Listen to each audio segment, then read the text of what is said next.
Hi all, cost അക്കൗണ്ടിങ്ങിനകത്ത് വരുന്ന next ചാപ്റ്ററാണ് standard costing. അപ്പോൾ നമ്മളുടെ ലാസ്റ്റ് ചാപ്റ്ററാണ്, 12ാമത്തെ ചാപ്റ്ററാണ് സ്റ്റാൻഡേർഡ് കോസ്റ്റിംഗ്. സോ എന്താണ് സ്റ്റാൻഡേർഡ് കോസ്റ്റിംഗ് എന്നുള്ളത് നോക്കാം. ഈ സ്റ്റാൻഡേർഡ് കോസ്റ്റിംഗ് എന്ന് പറയുന്നത് ഒരു ടെക്നിക്ക് ഓഫ് കോസ്റ്റിംഗ് ആണ്. അപ്പം അക്കൗണ്ടിങ്ങിനകത്ത് ഇമ്പോർട്ടൻ്റ് ആയിട്ടുള്ള ഒരു ഫംഗ്ഷൻ, കോസ്റ്റ് അക്കൗണ്ടിങ്ങിൽ ഒരു ഇമ്പോർട്ടൻ്റ് ഫംഗ്ഷനാണ് കോസ്റ്റ് കൺട്രോൾ എന്ന് പറയുന്നത്.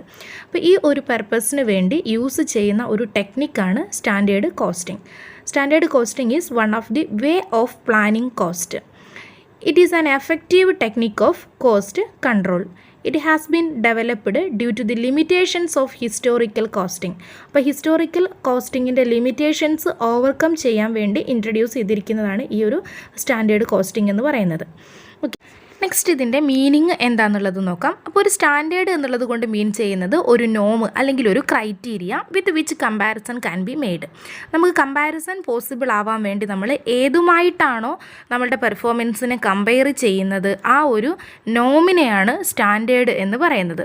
So standard is A desired attainable objective, A performance, A goal or A model. അപ്പോൾ ഇവിടെ സ്റ്റാൻഡേർഡ് എന്ന് പറയുന്നത് നമുക്ക് അറ്റൈൻ ചെയ്യാനുള്ള ഒരു ഒബ്ജക്റ്റീവ് ആവാം, അല്ലെങ്കിൽ ഒരു പെർഫോമൻസ്, അല്ലെങ്കിൽ ഒരു ഗോൾ, അല്ലെങ്കിൽ ഒരു മോഡൽ. ചുരുക്കി പറഞ്ഞു കഴിഞ്ഞാൽ സ്റ്റാൻഡേർഡ് എന്ന് പറയുന്നത് എന്താണ്? Pre determined estimate of quantities. നമ്മൾ മുൻകൂട്ടി കാൽക്കുലേറ്റ് ചെയ്ത് വെച്ചിരിക്കുന്ന എസ്റ്റിമേറ്റിനെയാണ് സ്റ്റാൻഡേർഡ് എന്ന് പറയുന്നത്. അപ്പോൾ സ്റ്റാൻഡേർഡ് കോസ്റ്റ് എന്ന് പറയുന്നത് എന്തായിരിക്കും? ഒരു പ്രീ ഡിറ്റർമിൻഡ് കോസ്റ്റാണ്. നമ്മൾ മുൻകൂട്ടി കാൽക്കുലേറ്റ് ചെയ്ത് വെച്ചിരിക്കുന്ന കോസ്റ്റിനെയാണ് ഇവിടെ സ്റ്റാൻഡേർഡ് കോസ്റ്റ് എന്ന് പറയുന്നത്. സ്റ്റാൻഡേർഡ് കോസ്റ്റിംഗ് ടെക്നിക്കിനകത്ത് നമ്മൾ ചെയ്യുന്നത് ഇങ്ങനെ നമ്മൾ തയ്യാറാക്കി വെച്ചിരിക്കുന്ന, അതായത് എസ്റ്റിമേറ്റ് ചെയ്തിരിക്കുന്ന സ്റ്റാൻഡേർഡ് കോസ്റ്റ് ആക്ച്വലി നമ്മളുടെ പെർഫോമൻസുമായിട്ട് എന്ത് ചെയ്യുക? കമ്പയർ ചെയ്യുക. എന്നിട്ട് ഈ ആക്ച്വൽ പെർഫോമൻസ് സ്റ്റാൻഡേർഡിനെ സാറ്റിസ്ഫൈ ചെയ്യുന്നുണ്ടോ, അല്ലെങ്കിൽ ആ ഒരു ടാർഗറ്റ് കോസ്റ്റ് അവിടെ അച്ചീവ് ചെയ്യപ്പെട്ടിട്ടുണ്ടോ എന്നുള്ളത് ചെക്ക് ചെയ്യാണ് ചെയ്യുന്നത്.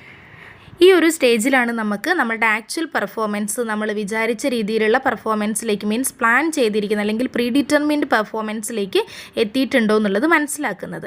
അപ്പോൾ ഈ ഒരു സ്റ്റാൻഡേർഡിനെ നമ്മളൊരു യാർഡ് സ്റ്റിക്ക് അല്ലെങ്കിൽ ഒരു ഇവാലുവേഷൻ നടത്താനുള്ളൊരു ക്രൈറ്റീരിയ ആയിട്ടാണ് കൺസിഡർ ചെയ്യുന്നത്. അപ്പോൾ ഈ ഒരു ആക്ച്വൽ പെർഫോമൻസും സ്റ്റാൻഡേർഡ് പെർഫോമൻസും തമ്മിൽ ഡിഫറൻസ് ഉണ്ടോ എന്നുള്ളത് ഇവിടെ ചെക്ക് ചെയ്യപ്പെടും. അങ്ങനെ ഡിഫറൻസ് വന്നിട്ടുണ്ടെങ്കിൽ അത് എന്തുകൊണ്ടാണ് വന്നിരിക്കുന്നത് എന്നുള്ളത് ഐഡൻറ്റിഫൈ ചെയ്യുകയും അത് കറക്റ്റ് ചെയ്യാനുള്ള മെഷേഴ്സ് എടുക്കുകയാണ് ചെയ്യുന്നത്. നോർമലി നമ്മൾ മാനേജ്മെൻറ്റിനകത്ത് കൺട്രോളിങ്ങിൻ്റെ സ്റ്റേജിൽ എന്താണോ ചെയ്യുന്നത് അതേ കാര്യങ്ങൾ തന്നെയാണ് സ്റ്റാൻഡേർഡ് കോസ്റ്റിങ്ങിനകത്ത് ചെയ്യുന്നത്. So standard cost is a predetermined cost for evaluating the actual performance. It is the expected cost of producing one unit. A standard cost is a target cost which should be attained. The next ഇതിൻ്റെ ഡെഫിനിഷനാണ് CIMA London define ചെയ്തിരിക്കുന്നത് standard കോസ്റ്റിനെ. A predetermined cost based on a technical estimate for material, labour and overhead for a selected period of time and for a prescribed set of working conditions.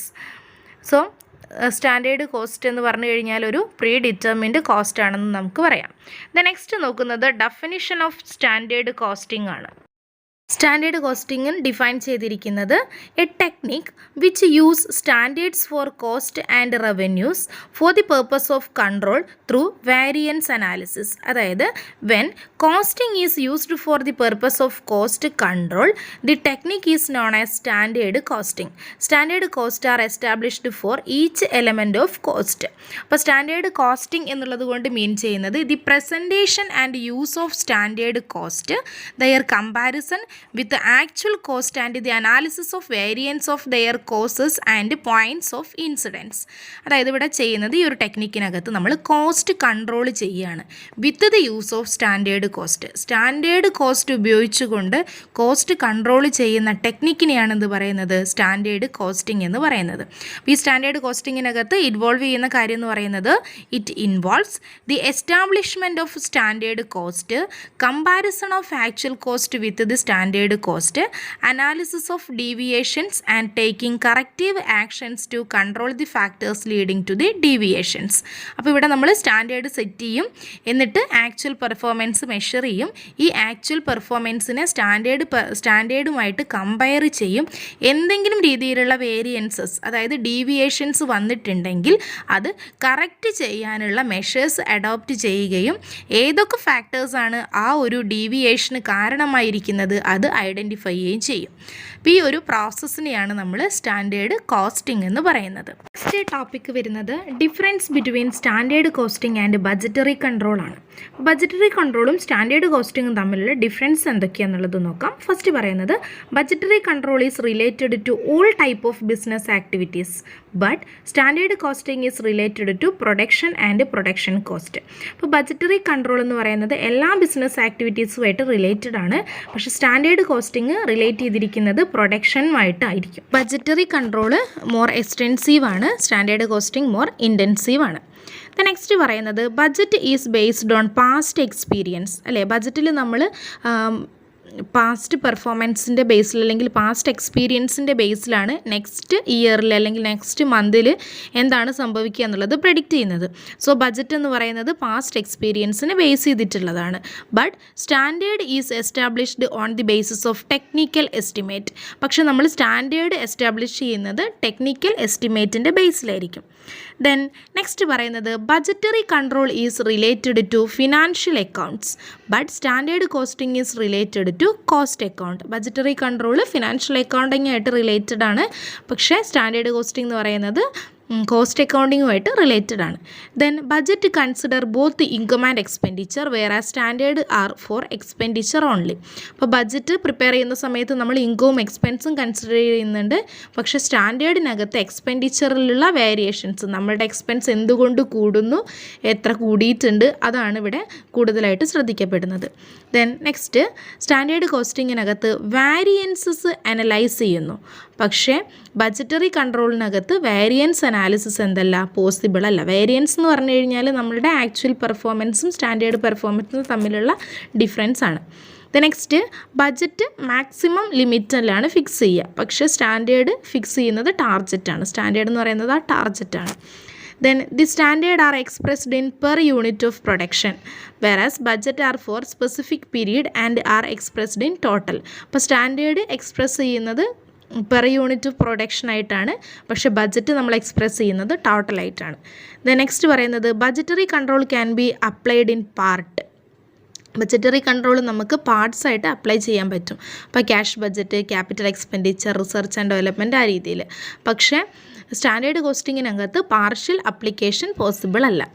Then budgetary control does not require standardization of product. Budgetary കൺട്രോളിനകത്ത് product standardization require ചെയ്യുന്നില്ല, പക്ഷേ standard കോസ്റ്റിങ്ങിനകത്ത് standardisation of product എന്ത് ചെയ്യുന്നു, required ആണ്. Then last one budget for a specific period. Budget prepare ചെയ്യുന്നത് ഒരു specific പീരീഡിലേക്കാണ്. They have to be revised when the period is over. പക്ഷെ അത് നമുക്ക് ആ ഒരു പെർട്ടിക്കുലർ പീരീഡ് കഴിഞ്ഞാൽ, ഇപ്പോൾ നമ്മൾ മന്ത് വേസ് ആണെങ്കിൽ ജൂലൈയിൽ മന്ത് കഴിഞ്ഞാൽ ആഗസ്റ്റിൽ ഇത് ചെയ്യും, അടുത്ത മന്ത് ചെയ്യും, ആ രീതിയിൽ ചെയ്യും. അപ്പോൾ ഒരു പീരീഡിലേക്ക് വേണ്ടിയിട്ടാണ് ബഡ്ജറ്റ് പ്രിപ്പയർ ചെയ്യുന്നത്. പക്ഷേ സ്റ്റാൻഡേർഡ് ആണെങ്കിൽ അത് ചേഞ്ച് ചെയ്യില്ല, കാരണം അത് കണ്ടീഷൻസ് മാറുന്നുണ്ടെങ്കിൽ ചേഞ്ച് ചെയ്യും, അല്ലാതെ നമ്മൾ പ്രീ ഡിറ്റർമിൻഡ് ആയിട്ട് എസ്റ്റിമേറ്റ് ചെയ്ത് വെച്ചിരിക്കുന്ന കാര്യങ്ങൾ ചേഞ്ച് ചെയ്യുന്നില്ല. So budget are for a specific period, they have to be revised when the period is over. Then standards need not be changed unless and until essential conditions change. Next standard കോസ്റ്റിങ്ങിനകത്ത് involve ചെയ്യുന്ന സ്റ്റെപ്പാണ് steps in standard costing. അപ്പോൾ ആദ്യം നമ്മൾ ചെയ്യുന്നത് determination of standard cost, pre determined cost set ചെയ്യുക എന്നുള്ളതാണ്. Next recording of actual cost. Actual അവിടെ ഇൻകർ ചെയ്തിരിക്കുന്ന കോസ്റ്റ്, നമ്മുടെ പ്രൊഡക്ഷൻ പ്രോസസ്സിനകത്ത് എത്രത്തോളം കോസ്റ്റ് ഇൻകർ ചെയ്തിട്ടുണ്ട് എന്നുള്ളത് മെഷർ ചെയ്യുക. തേർഡ് സ്റ്റേജിൽ ചെയ്യുന്നത് comparison of standard cost and actual cost. ഇവിടെ കമ്പാരിസൺ ചെയ്യുകയാണ്, നമ്മൾ പ്രീ ഡിറ്റർമിൻ ചെയ്തിരിക്കുന്ന സ്റ്റാൻഡേർഡ് കോസ്റ്റും നമ്മളുടെ ആക്ച്വൽ പെർഫോമൻസിൽ ഇൻകർ ചെയ്തിരിക്കുന്ന കോസ്റ്റും തമ്മിൽ കമ്പയർ ചെയ്യുന്നു. നെക്സ്റ്റ് സ്റ്റേജിൽ calculation of variances between standard cost and actual cost. ഈ ആക്ച്വൽ കോസ്റ്റും സ്റ്റാൻഡേർഡ് കോസ്റ്റും തമ്മിലുള്ള വേരിയൻസ് കാൽക്കുലേറ്റ് ചെയ്യാണ്. വേരിയൻസ് എന്ന് പറഞ്ഞു കഴിഞ്ഞാൽ ഡീവിയേഷൻസ് ആണ്. Then finding out the reasons for variance. Next സ്റ്റേജിൽ ഇങ്ങനെ ഡീവിയേഷൻസ് ഉണ്ടെങ്കിൽ അതിൻ്റെ റീസൺസ് എന്താണെന്നുള്ളത് ഐഡൻറ്റിഫൈ ചെയ്യുകയാണ്. ലാസ്റ്റിൽ reporting variance to the management for corrective actions. In case അവിടെ എന്തെങ്കിലും വേരിയൻസ് നോട്ട് ചെയ്ത് കഴിഞ്ഞാൽ ആ കാര്യം മാനേജ്മെൻറ്റിലേക്ക് ഇൻഫോം ചെയ്യുകയും കറക്റ്റ് ആക്ഷൻ എടുക്കാൻ വേണ്ടിയിട്ട് ട്രൈ ചെയ്യുകയും ചെയ്യും. അപ്പോൾ ഇത്രയും സ്റ്റേജസ് ആണ് സ്റ്റാൻഡേർഡ് കോസ്റ്റിങ്ങിനകത്ത് വരുന്നത്. നെക്സ്റ്റ് വേരിയൻസ് അനാലിസിസ് ആണ്. അപ്പോൾ വേരിയൻസ് എന്നുള്ള ടേം കൊണ്ട് മീൻ ചെയ്യുന്നത് ഡിഫറൻസ് അല്ലെങ്കിൽ ഡീവിയേഷൻ ആണ്. അപ്പോൾ സ്റ്റാൻഡേർഡ് കോസ്റ്റിങ്ങിനകത്ത് വേരിയൻസ് എന്നുള്ളത് കൊണ്ട് മീൻ ചെയ്യുന്നത് it is the difference between the standard cost and the actual cost. അപ്പോൾ ആക്ച്വലി പെർഫോം ചെയ്യുന്ന സമയത്ത് ഇൻകർ ചെയ്യുന്ന കോസ്റ്റും നമ്മൾ പ്രീ ഡിറ്റർമിൻ ചെയ്ത് വെച്ചിരിക്കുന്ന സ്റ്റാൻഡേർഡ് കോസ്റ്റും തമ്മിലുള്ള വ്യത്യാസത്തിനെയാണ് ഡിഫറൻസിനെയാണ് വേരിയൻസസ് എന്ന് പറയുന്നത്. So it is the deviation of actual cost from the standard cost. CIMA London define ചെയ്തിരിക്കുന്നത് variance is the difference between standard cost and the comparable actual cost incurred during a period. അപ്പോൾ ഇവിടെ വേരിയൻസിനെ നമുക്ക് രണ്ടായിട്ട് divide ചെയ്യാം. Favourable വേരിയൻസും ഉണ്ട്, unfavourable വേരിയൻസും ഉണ്ട്. അപ്പോൾ favourable variance എന്ന് പറഞ്ഞു കഴിഞ്ഞാൽ നമ്മളുടെ ആക്ച്വൽ കോസ്റ്റ് സ്റ്റാൻഡേർഡിനേക്കാൾ കുറവാണെങ്കിൽ ഡിഫറൻസ് എന്താണ്? ഫേവറബിൾ വേരിയൻസ് ആണ്, അതായത് പോസിറ്റീവ് വേരിയൻസ് ആണ്, ഇവിടെ സൈൻ ഓഫ് എഫിഷ്യൻസി ആണ്. അപ്പോൾ actual cost is less than standard എന്ന് പറഞ്ഞു കഴിഞ്ഞാൽ സപ്പോസ് നമ്മൾ പ്രീ ഡിറ്റർമിൻ ചെയ്തിരിക്കുന്ന കോസ്റ്റ് 100 രൂപയാണ്. അപ്പോൾ 100 രൂപ നമ്മൾ ചിലവ് പ്രതീക്ഷിക്കുന്നു, പക്ഷേ ആക്ച്വലി നമ്മൾ പെർഫോം ചെയ്തപ്പോൾ നമുക്ക് 50 രൂപയാണ് ചിലവ് വന്നിരിക്കുന്നത്. സോ ഇതിൻ്റെ ഡീവിയേഷൻ എന്ന് പറയുന്നത് അല്ലെങ്കിൽ വേരിയൻസ് എന്ന് പറയുന്നത് 100 - 50 ആണ്. അപ്പോൾ അവിടെ എന്ത് വരുന്നുണ്ട്? 50 ലാഭമായിട്ട് വരുന്നുണ്ട്. കാരണം 100 കൊടുക്കേണ്ട സ്ഥാനത്ത് നമുക്ക് 50 ചിലവായിട്ടുള്ളൂ. അപ്പോൾ ബാക്കി 50 നമുക്ക് ഫേവറബിൾ ആണ്. അപ്പോൾ ഇങ്ങനെ വരുന്ന വേരിയൻസിനെയാണ് ഫേവറബിൾ വേരിയൻസ് അല്ലെങ്കിൽ പോസിറ്റീവ് വേരിയൻസ് എന്ന് പറയുന്നത്. അപ്പോൾ ഇതിൻ്റെ നേരെ ഓപ്പോസിറ്റ് ആണെങ്കിൽ അതിനെ നമ്മൾ അൺഫേവറബിൾ അല്ലെങ്കിൽ അഡ്വേഴ്സ് വേരിയൻസ് എന്നാണ് പറയുക. അപ്പോൾ positive variance indicate favourable variance and negative variance indicate unfavourable variance. Next variance അനാലിസിസിൻ്റെ യൂസ് അല്ലെങ്കിൽ ബെനിഫിറ്റ് അല്ലെങ്കിൽ അഡ്വാൻറ്റേജ് ആണ്. അപ്പം ഇത് യൂസ് ചെയ്യാനുള്ള ഒരു റീസൺ എന്ന് പറയുന്നത് ഒന്ന് വേരിയൻസസ് ഐഡൻറ്റിഫൈ ചെയ്യാൻ വേണ്ടിയിട്ടാണ്. It indicate the areas where variance arises, so it facilitate management by exception. Next പറയുന്നത് it identifies the cause of variances. എന്തൊക്കെ കാരണങ്ങളാണ് ഈ വേരിയൻസിന് കാരണം എന്നുള്ളത് ഐഡൻറ്റിഫൈ ചെയ്യാൻ ഹെൽപ്പ് ചെയ്യുന്നു. അതുകൊണ്ട് തന്നെ ഏത് ഡിപ്പാർട്ട്മെൻറ്റിലാണോ ഈ വേരിയൻസ് സംഭവിച്ചിരിക്കുന്നത് ആ ഡിപ്പാർട്ട്മെൻറ്റിലേക്ക് അതിൻ്റെ റെസ്പോൺസിബിലിറ്റി അസൈൻ ചെയ്യാൻ വേണ്ടി സാധിക്കും. That means it helps to point out responsibilities for the variance. Next പറയുന്നത് it can be used as an effective tool of cost control. ഇത് കോസ്റ്റ് കൺട്രോളിങ്ങിന് ഒരു ടൂളായിട്ട് യൂസ് ചെയ്യുന്നു. Helps to compare the performance of different ഡിപ്പാർട്ട്മെൻറ്റ്സിൻ്റെ പെർഫോമൻസുകൾ തമ്മിൽ compare ചെയ്യാൻ ഹെൽപ്പ് ചെയ്യുന്നു. It helps in future planning and in formulating policy ഫോമുലേഷനും അതേപോലെ തന്നെ ഫ്യൂച്ചർ പ്ലാനിങ്ങിനും ഹെൽപ്പ് ചെയ്യുന്നു. It helps in creating and maintaining cost consciousness among personnel. എംപ്ലോയീസിൻ്റെ ഇടയിൽ കോസ്റ്റിനെ സംബന്ധിക്കുന്ന ഒരു ബോധം ഉണ്ടാക്കാൻ വേണ്ടി ഹെൽപ്പ് ചെയ്യുന്നു. അതായത് കോസ്റ്റ് എവിടെയൊക്കെ കൺട്രോൾ ചെയ്യണം, എവിടെയാണ് ഓവറായിട്ട് കോസ്റ്റ് വരുന്നത്, എങ്ങനെയൊക്കെ കോസ്റ്റ് റെഡ്യൂസ് ചെയ്യാം, അങ്ങനെയുള്ള കാര്യങ്ങൾ. Last one, it helps in developing team spirit among the managerial personnel. എംപ്ലോയീസിൻ്റെ ഇടയിൽ ഒരു ടീം സ്പിരിറ്റ് ക്രിയേറ്റ് ചെയ്യാൻ വേണ്ടി ഹെൽപ്പ് ചെയ്യുന്നു. നെക്സ്റ്റ് ടോപ്പിക് എന്ന് പറയുന്നത് ടൈപ്സ് ഓഫ് വേരിയൻസ് ആണ്. ഇപ്പോൾ വേരിയൻസ് എന്ന് പറഞ്ഞു കഴിഞ്ഞാൽ എന്താണെന്ന് നമ്മൾ പറഞ്ഞു. വേരിയൻസ് എന്താണ്? ഡിഫറൻസ് ആണ്. ആക്ച്വൽ പെർഫോമൻസും നമ്മുടെ സ്റ്റാൻഡേർഡ് പെർഫോമൻസും തമ്മിലുള്ള ഡിഫറൻസിനെയാണ് വേരിയൻസ് എന്ന് പറയുന്നത്. അപ്പോൾ കോസ്റ്റിൻ്റെ ഓരോ എലമെൻസിനകത്തും ഈ ഒരു വേരിയൻസ് വരും.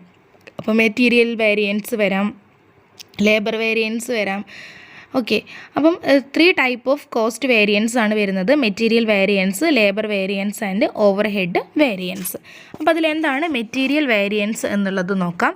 മെറ്റീരിയൽ വേരിയൻസ് എന്നുള്ളത് കൊണ്ട് മീൻ ചെയ്യുന്നത് മെറ്റീരിയൽ കോസ്റ്റ് വേരിയൻസ് ആണ്. So material variances are of 3 type: material cost variance, material price variance and material usage variance. അപ്പോൾ അതിൽ മെറ്റീരിയൽ കോസ്റ്റ് വേരിയൻസ് എന്താണെന്നുള്ളത് നോക്കാം. It is the difference between standard cost of material specified for the output achieved and the actual cost of material used. അതായത് material cost variance എന്ന് പറഞ്ഞു കഴിഞ്ഞാൽ നമ്മൾ standard cost of material, ഒരു particular output create ചെയ്യാൻ വേണ്ടിയിട്ട് എത്ര material വേണം എന്നുള്ളത് മുൻകൂട്ടി നിശ്ചയിച്ചിട്ടുണ്ടാവും. ആ മെറ്റീരിയലിൻ്റെ കോസ്റ്റും ആക്ച്വൽ പെർഫോമൻസിനകത്ത് ഇൻകർ ചെയ്തിരിക്കുന്ന മെറ്റീരിയലിൻ്റെ കോസ്റ്റും തമ്മിലുള്ള ഡിഫറൻസിനെയാണ് മെറ്റീരിയൽ കോസ്റ്റ് വേരിയൻസ് എന്ന് പറയുന്നത്.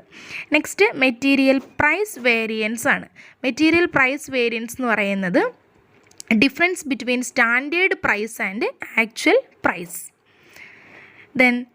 Material usage variance. Material usage variance എന്ന് പറഞ്ഞു കഴിഞ്ഞാൽ നമ്മൾ എത്രത്തോളം മെറ്റീരിയൽ യൂസ് ചെയ്യുന്നുണ്ട്, പ്രൊഡക്ഷന് വേണ്ടിയിട്ട് മെറ്റീരിയൽ യൂസ് ചെയ്യുന്നുണ്ട്. It is the difference due to the difference between standard quantity and actual quantity used. നമ്മൾ എത്രത്തോളം ക്വാണ്ടിറ്റി സ്റ്റാൻഡേർഡ് ആയിട്ട് സെറ്റ് ചെയ്തിട്ടുണ്ട്, അതായത് എത്ര യൂണിറ്റ് വേണം എന്നുള്ളത് നമ്മളൊരു പ്രിഡിറ്റർമിൻ ചെയ്തിട്ടുണ്ടാവും. ആക്ച്വലി നമ്മൾ എത്ര യൂണിറ്റ് യൂസ് ചെയ്തിട്ടുണ്ട്, അത് രണ്ടും തമ്മിലുള്ള ഡിഫറൻസ്. നെക്സ്റ്റ് പറയുന്നത് മെറ്റീരിയൽ മിക്സ് വേരിയൻസ് ആണ്. It arises only when different materials are mixed to manufacture a product. ഇപ്പോൾ ഒന്നിലധികം മെറ്റീരിയൽസ് മിക്സ് ചെയ്തുകൊണ്ടാണ് നമ്മൾ പ്രൊഡക്ഷൻ കണ്ടക്ട് ചെയ്യുന്നത് എന്നുണ്ടെങ്കിൽ ആ മിക്സിനകത്ത് വരുന്ന ഡിഫറൻസ്, ആക്ച്വലി നമ്മൾ എത്ര യൂസ് ചെയ്തിട്ടുണ്ട്, എത്രയാണ് നമ്മൾ സ്റ്റാൻഡേർഡായിട്ട് സെറ്റ് ചെയ്തിട്ടുള്ളത്, ആ മിക്സ്ചറിൽ വരുന്ന കോമ്പോസിഷനിലെ ഡീവിയേഷൻസ് ആണ് ഇവിടെ മെറ്റീരിയൽ മിക്സ് വേരിയൻസിനകത്ത് അനലൈസ് ചെയ്യുന്നത്. നെക്സ്റ്റ് പറയുന്നത് മെറ്റീരിയൽ yield വേരിയൻസ് ആണ്. This variance is calculated on the basis of output. അപ്പോൾ ഇവിടെ yield എന്നുള്ളത് കൊണ്ട് മീൻ ചെയ്യുന്നത് ഔട്ട്പുട്ട് ആണ്. അപ്പോൾ ഔട്ട്പുട്ടിൽ വരുന്ന ഡീവിയേഷൻസ് ആണ് നോക്കുന്നത്. So material yield variance is that part of material usage variance which is due to the difference between standard yield and actual yield. അപ്പോൾ നമ്മൾ സ്റ്റാൻഡേർഡായിട്ട് ഒരു ഔട്ട്പുട്ട് എക്സ്പെക്റ്റ് ചെയ്തിട്ടുണ്ടാവും, ആ ഔട്ട്പുട്ടും നമ്മളുടെ ആക്ച്വൽ ഔട്ട്പുട്ടും തമ്മിൽ ഡിഫറൻസ് ഉണ്ടെങ്കിൽ അതിനെയാണ് മെറ്റീരിയൽ yield വേരിയൻസ് എന്ന് പറയുന്നത്. അപ്പം മെറ്റീരിയൽ കോസ്റ്റ് വേരിയൻസിനകത്ത് അല്ലെങ്കിൽ മെറ്റീരിയൽ വേരിയൻസിനകത്ത് material cost variance, material price variance, material usage variance, material mix variance and material yield variance ആണ് വരുന്നത്. നെക്സ്റ്റ് പറയുന്നത് ലേബർ വേരിയൻസ് ആണ്. ലേബർ വേരിയൻസിനെ വെയ്ജ് വേരിയൻസ് എന്നുകൂടെ പറയും. സോ ഇവിടെ നമ്മൾ ചെക്ക് ചെയ്യുന്നത് ലേബർ കോസ്റ്റിനകത്ത് വരുന്ന ഡിഫറൻസ് ആണ്. നമ്മളുടെ സ്റ്റാൻഡേർഡ് ലേബർ കോസ്റ്റും ആക്ച്വൽ ലേബർ കോസ്റ്റും തമ്മിലുള്ള ഡിഫറൻസ് ആണ് ഇവിടെ ചെക്ക് ചെയ്യുന്നത്. അപ്പോൾ എന്താണ് ലേബർ കോസ്റ്റ് വേരിയൻസ് എന്നുള്ളത് നോക്കാം. It is the difference between standard cost of labour allowed four actual output achieved and the actual cost of labour. അപ്പോൾ ലേബർ കോസ്റ്റ് നമ്മൾ എക്സ്പെക്റ്റ് ചെയ്യുന്ന കോസ്റ്റ്, അതായത് പ്രീ ഡിറ്റർമിൻഡ് ലേബർ കോസ്റ്റ്, നമുക്കൊരു നിശ്ചിത output produce ചെയ്യാൻ വേണ്ടിയിട്ട് നമുക്ക് ഇത്രത്തോളം ലേബർ ചാർജ് വരും എന്നുള്ളത് പ്രീ ഡിറ്റർമിൻ ചെയ്യും. അതിനെയാണ് സ്റ്റാൻഡേർഡ് കോസ്റ്റ് ഓഫ് ലേബർ എന്ന് പറയുന്നത്. ഇനി അത് ആക്ച്വലി പെർഫോം ചെയ്യുന്ന സമയത്ത് അവിടെ ഇൻകർ ചെയ്തിരിക്കുന്ന ലേബർ കോസ്റ്റ് എത്രയാണ്, അതിനെയാണ് ആക്ച്വൽ കോസ്റ്റ് എന്ന് പറയുന്നത്. അപ്പോൾ ഈ രണ്ട് കോസ്റ്റും തമ്മിലുള്ള ഡിഫറൻസിനെയാണ് ലേബർ കോസ്റ്റ് വേരിയൻസ് എന്ന് പറയുന്നത്. സോ ലേബർ കോസ്റ്റ് വേരിയൻസിനെ labour rate variance, labour efficiency variance and idle time variance എന്നിങ്ങനെ ഡിവൈഡ് ചെയ്തിട്ടുണ്ട്. അപ്പോൾ അതിൽ ലേബർ റേറ്റ് വേരിയൻസ് എന്താണെന്നുള്ളത് നോക്കാം. This is similar to material price variance. ഇത് മെറ്റീരിയൽ പ്രൈസ് വേരിയൻസിന് സിമിലർ ആണ്. It is that part of the labour cost variance which arises due to the difference between standard rate specified and actual rate paid. അപ്പോൾ നമ്മൾ standard rate എത്രയാണെന്ന് specify ചെയ്തിരിക്കുന്നതും actually നമ്മൾ എത്രയാണ് അവർക്ക് കൊടുത്തിരിക്കുന്നത്, അത് രണ്ടും തമ്മിലുള്ള ഡിഫറൻസിനെയാണ് ലേബർ റേറ്റ് വേരിയൻസ് എന്ന് പറയുന്നത്. Next labour efficiency variance. Labour efficiency variance എന്ന് പറഞ്ഞു കഴിഞ്ഞാൽ it is the difference between standard hours specified for the actual output and actual hours spent. ഇപ്പോൾ ഒരു പെർട്ടിക്കുലർ എമൗണ്ട് ഓഫ് അല്ലെങ്കിൽ ഒരു ക്വാണ്ടിറ്റി ഔട്ട്പുട്ട് പ്രൊഡ്യൂസ് ചെയ്യാൻ വേണ്ടിയിട്ട് എത്ര അവേഴ്സ് ആണോ നമ്മൾ അനുവദിച്ചിട്ടുള്ളത്, അനുവദിച്ച അവേഴ്സിനെയാണ് സ്റ്റാൻഡേർഡ് അവർ എന്ന് പറഞ്ഞിരിക്കുന്നത്. അവർ ആക്ച്വലി എത്ര അവേഴ്സ് എടുത്തിട്ടുണ്ട്, എത്ര അവേഴ്സ് അവിടെ സ്പെൻഡ് ചെയ്തിട്ടുണ്ട്, അത് രണ്ടും തമ്മിലുള്ള ഡിഫറൻസിനെയാണ് ലേബർ എഫിഷ്യൻസി വേരിയൻസ് എന്ന് പറയുന്നത്. Then next one idle time variance. Idle time variance എന്നുള്ളത് കൊണ്ട് മീൻ ചെയ്യുന്നത് it is that portion of labor cost variance which arises due to the abnormal idle time of workers on account of sickness, power failure, machine breakdown, etc. അപ്പോൾ idle time variance എന്ന് പറഞ്ഞു കഴിഞ്ഞാൽ abnormal idle time variance, അബ്നോർമലായിട്ട് idle time വന്നിട്ടുണ്ടോ എന്നുള്ളത് check ചെയ്യാണ്. അപ്പോൾ idle time already കൊടുത്തിട്ടുണ്ടാവും, അതിനേക്കാൾ കൂടുതൽ ടൈം അവരെ ഐഡിലായിട്ട് വന്നിട്ടുണ്ടെങ്കിൽ അതിനെയാണ് ഐഡിൽ ടൈം വേരിയൻസ് എന്ന് പറയുന്നത്. ഇത് കൂടാതെ നെക്സ്റ്റ് രണ്ട് രീതിയിലുള്ള മിക്സ് കൂടെ വരുന്നുണ്ട്. ലേബർ രണ്ട് രീതിയിലുള്ള വേരിയൻസ് കൂടെ വരുന്നുണ്ട്. ലേബർ മിക്സ് വേരിയൻസും ലേബർ yield വേരിയൻസും. സോ ലേബർ മിക്സ് വേരിയൻസ് എന്ന് പറയുന്നത് it arises when there is a change in the composition of labour force. Labour ഫോഴ്സിനകത്ത് നമ്മൾ കോമ്പോസിഷൻ ചേഞ്ച് ചെയ്താൽ, അതായത് എക്സ്പീരിയൻസ്ഡ് ആയിട്ടുള്ള ഒരാളും അസിസ്റ്റൻ്റ് ആയിട്ടുള്ള ആളുകളും കൂടെ മിക്സ് ചെയ്തുകൊണ്ട് വരുന്ന രീതിയിലുള്ള ലേബർ ഫോഴ്സ് ആണെങ്കിൽ അതിലെ കോമ്പോസിഷനിൽ വരുന്ന change. Then labour yield variance. Labour yield variance എന്ന് പറഞ്ഞു കഴിഞ്ഞാൽ it is the difference between standard labour output and actual output. Standard ലേബറിൻ്റെ ഔട്ട്പുട്ടും ആക്ച്വൽ ഔട്ട്പുട്ടും തമ്മിലുള്ള ഡിഫറൻസിനെയാണ് ലേബർ ഈൽഡ് വേരിയൻസ് എന്ന് പറയുന്നത്. Next category overhead variance ആണ്. Overhead variance is the difference between standard overhead cost charged to production and the actual overhead cost incurred. അപ്പോൾ ഇവിടെ standard overhead നമ്മൾ പ്രൊഡക്ഷന് വേണ്ടി എത്രയാണോ predetermined standard overhead set ചെയ്തിട്ടുള്ളത് അതും actually overhead cost incur ചെയ്തിരിക്കുന്നതും തമ്മിലുള്ള ഡിഫറൻസിനെയാണ് ഓവർ ഹെഡ് കോസ്റ്റ് വേരിയൻസ് എന്ന് പറയുന്നത്. ഇതിനെ രണ്ടായിട്ട് ഡിവൈഡ് ചെയ്തിട്ടുണ്ട്, variable overhead വേരിയൻസും fixed overhead വേരിയൻസും. അപ്പോൾ വേരിയബിൾ ഓവർ ഹെഡ് വേരിയൻസിനകത്ത് വേരിയബിൾ ഓവർ ഹെഡ് കോസ്റ്റ് വേരിയൻസും അതേപോലെ തന്നെ ഓവർ ഹെഡ് എഫിഷ്യൻസി വേരിയൻസ് എന്നും variable overhead expenditure variance എന്നും ഡിവൈഡ് ചെയ്തിട്ടുണ്ട്. ദെൻ ഫിക്സഡ് ഓവർ ഹെഡ് വേരിയൻസിന് fixed overhead cost variance എന്നും fixed overhead expenditure variance എന്നും fixed overhead volume variance എന്നും ഡിവൈഡ് ചെയ്തിട്ടുണ്ട്. അപ്പോൾ അതിൽ എന്താണ് variable overhead cost variance എന്നുള്ളത് നോക്കാം. It is the difference between the actual variable overhead and standard variable overhead cost for actual output. അപ്പോൾ actual output produce ചെയ്യാൻ വേണ്ടിയിട്ട് എത്ര വേരിയബിൾ ഓവർ ഹെഡ് വരും എന്നുള്ളത് നമ്മൾ പ്രീ ഡിറ്റർമിൻ ചെയ്തിട്ടുണ്ടാകും. ആ സ്റ്റാൻഡേർഡും ആക്ച്വലി വന്നിരിക്കുന്ന വേരിയബിൾ ഓവർ ഹെഡും തമ്മിലുള്ള difference. Next variable overhead efficiency variance ആണ്. അപ്പോൾ ഇത് ഇൻഡിക്കേറ്റ് ചെയ്യുന്നത് difference between the allowed variable overhead and the absorbed variable overhead. നമ്മൾ എത്രത്തോളം ഓവർ ഹെഡ് വരും എന്നുള്ളത് സെറ്റ് ചെയ്തിട്ടുണ്ടാവും, അതാണ് അലൗ ചെയ്തിരിക്കുന്ന വേരിയബിൾ ഓവർ ഹെഡ്. അതിനെയാണ് സ്റ്റാൻഡേർഡ് എന്ന് പറയുന്നത്. ദെൻ ആക്ച്വലി അവിടെ എത്രത്തോളം ഓവർ ഹെഡ് അബ്സോർബ് ചെയ്യപ്പെട്ടിട്ടുണ്ട്. ഇത് രണ്ടും തമ്മിലുള്ള ഡിഫറൻസ് ആണ് വേരിയബിൾ ഓവർ ഹെഡ് എഫിഷ്യൻസി വേരിയൻസിനകത്ത് ചെക്ക് ചെയ്യുന്നത്. Next variable overhead expenditure variance ആണ്. അപ്പോൾ ഇവിടെ നോക്കുന്നത് difference between the actual variable overhead incurred and the allowed variable overhead based on the actual hours worked. അപ്പോൾ ഇവിടെ എത്ര അവർ വർക്ക് ചെയ്യണമെന്നുള്ളത് പ്രൊവൈഡ് ചെയ്തിട്ടുണ്ടാവും. അപ്പോൾ ആക്ച്വൽ വേരിയബിൾ ഓവർ ഹെഡ് എത്രത്തോളം ഇൻകർ ചെയ്തിട്ടുണ്ട് എന്നുള്ളതും അത് നമ്മുടെ സ്റ്റാൻഡേർഡുമായിട്ട് കമ്പയർ ചെയ്യുന്ന ഡീവിയേഷനാണ് വേരിയബിൾ ഓവർ ഹെഡ് എക്സ്പെൻഡിച്ചർ വേരിയൻസിനകത്ത് എടുക്കുന്നത്. ദെൻ ഫിക്സഡ് ഓവർ ഹെഡ് വേരിയൻസിൽ fixed overhead cost variance it is the difference between standard fixed overhead for actual production and actual fixed overhead. അപ്പോൾ standard fixed ഓവർ ഹെഡും actually incur ചെയ്തിരിക്കുന്ന fixed ഓവർ ഹെഡും തമ്മിലുള്ള difference. Then ഇതിനെ രണ്ടായിട്ട് സ്പ്ലിറ്റ് ചെയ്തിട്ടുണ്ട്, fixed overhead expenditure variance എന്നും ഫിക്സഡ് ഓവർ ഹെഡ് വോളിയം വേരിയൻസും. അപ്പോൾ fixed overhead expenditure variance എന്താണെന്നുള്ളത് നോക്കാം. It is the difference between budgeted fixed overhead and the actual fixed overhead incurred. നമ്മൾ budget ചെയ്തിരിക്കുന്ന fixed ഓവർ ഹെഡും actually incur ചെയ്തിരിക്കുന്ന ഓവർ ഹെഡും തമ്മിലുള്ള ഡിഫറൻസ് നമ്മൾ നേരത്തെ പറഞ്ഞിരിക്കുന്നത് തന്നെ. Then fixed overhead volume variance. ഇവിടെ നോക്കുന്നത് difference between overhead absorbed and budgeted fixed overhead. Then fixed overhead volume വേരിയൻസിന് മൂന്നായിട്ട് ഡിവൈഡ് ചെയ്തിട്ടുണ്ട്, capacity variance, efficiency variance and calendar variance. അപ്പോൾ ഇതിൽ കപ്പാസിറ്റി വേരിയൻസ് എന്ന് പറഞ്ഞു കഴിഞ്ഞാൽ is the portion of fixed overhead volume variance which is due to working at higher or lower capacity than standard. It relates to capacity utilisation of the plant and machinery. അപ്പോൾ ഇവിടെ capacity വേരിയൻസിനകത്ത് നോക്കുന്നത് variance which is due to working at higher or lower capacity than standard. സ്റ്റാൻഡേർഡിനേക്കാൾ കുറഞ്ഞ കപ്പാസിറ്റിയിലോ കൂടിയ കപ്പാസിറ്റിയിലോ work ചെയ്യുന്ന സമയത്ത് ഉണ്ടാകുന്ന variance. Then efficiency variance. Efficiency variance എന്നുള്ളത് കൊണ്ട് മീൻ ചെയ്യുന്നത് it is that portion of fixed overhead volume variance which is due to the difference between budgeted efficiency and actual efficiency.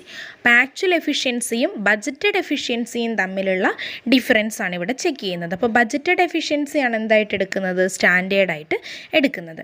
Next calendar variance. It is that portion of volume variance which is due to the difference between standard number of working days and actual number of working days. അപ്പോൾ standard number of working days allow ചെയ്തിരിക്കുന്ന working ഡേയ്സും അതേപോലെ തന്നെ number of working ഡേയ്സും തമ്മിലുള്ള difference, actually എടുത്തിരിക്കുന്ന number of working ഡേയ്സും തമ്മിലുള്ള ഡിഫറൻസ് ആണ് ഇവിടെ കലണ്ടർ വേരിയൻസിനകത്ത് നോക്കുന്നത്. ഓക്കെ, അപ്പോൾ ഇത്രയും ടൈപ്സ് ഓഫ് വേരിയൻസ് അനാലിസിസ് ആണ് പറഞ്ഞിട്ടുള്ളത്. ഇനി ഈ ഒരു ചാപ്റ്ററിനകത്ത് നമ്മൾ പഠിച്ചിട്ടുള്ള കാര്യങ്ങൾ, ഇമ്പോർട്ടൻ്റ് ആയിട്ടുള്ള കാര്യങ്ങൾ എന്ന് പറയുന്നത് എന്താണ് സ്റ്റാൻഡേർഡ് കോസ്റ്റിംഗ്, എന്താണ് സ്റ്റാൻഡേർഡ് കോസ്റ്റിങ്ങിൻ്റെ ഡെഫിനിഷൻ, ദെൻ എന്താണ് സ്റ്റാൻഡേർഡ് കോസ്റ്റിങ്ങിൻ്റെ സ്റ്റെപ്പ്, എന്തൊക്കെയാണ് അതിൻ്റെ benefit, then what is variance analysis. Okay, thank U.